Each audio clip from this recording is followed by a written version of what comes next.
पुष्पेंद्र श्रीवास्तव, आज तो शुरुआत में आपसे ही करूंगी भाई, ये अब साफ हो जाएगा कि भाई अब नहीं चलने वाली जेल से सरकार। हालांकि अब तो सरकार आपकी है भी नहीं, लेकिन अब कोई फ्यूचर में कोशिश भी नहीं कर पाएगा।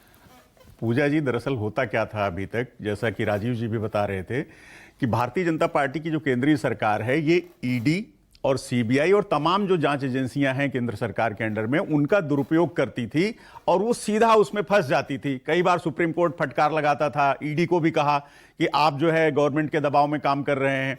तो ये सब आरोपों से बचने के लिए अब ये कि नया तिकड़म लेकर के आई है केंद्र की सरकार। अब वो जिसको चाहेगी इस केस के तहत जो है मुकदमा दर्ज करवा देगी, फर्जी मुकदमा दर्ज करवा देगी, 30 दिन जेल में रखेगी और फिर उसके ऊपर आज भी नहीं कहेगी भैया ये तो कानून है और कानून के हिसाब से आपको पद छोड़ना पड़ेगा क्योंकि आप जो है 30 दिन तक जेल में रहे हैं।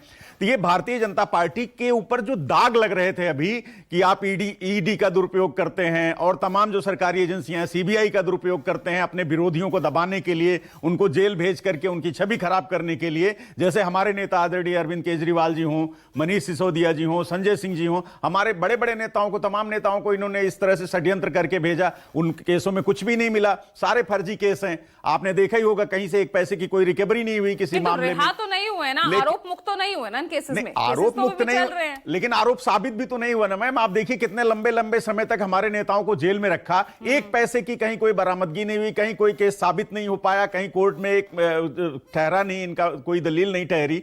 तो ये एक तरह से सिर्फ विरोधियों को जो दबाने के लिए अभी तक ये प्रत्यक्ष रूप से इनके ऊपर आरोप लगता था कि भाई केंद्र सरकार, मोदी जी ईडी का दुरुपयोग कर रहे हैं और अपने विरोधियों को दबा रहे हैं। अब उस लांछन को हटाने के लिए एक कानूनी लेकर के आ गए हैं कि अब किसी भी जिस मुख्यमंत्री को चाहेंगे, चाहे वो विपक्ष का मुख्यमंत्री हो किसी भी राज्य का, उसको उठाएंगे, एक झूठा केस रजिस्टर्ड करवाएंगे और उसको 30 दिन के अंदर जेल रखेंगे। बाद में वो बरी हो जाएगा, छूट जाएगा, एक अलग बात है। आप भी सोच रहे हैं कि विपक्षी नेताओं को यह अस्थिर करने की कोशिश है,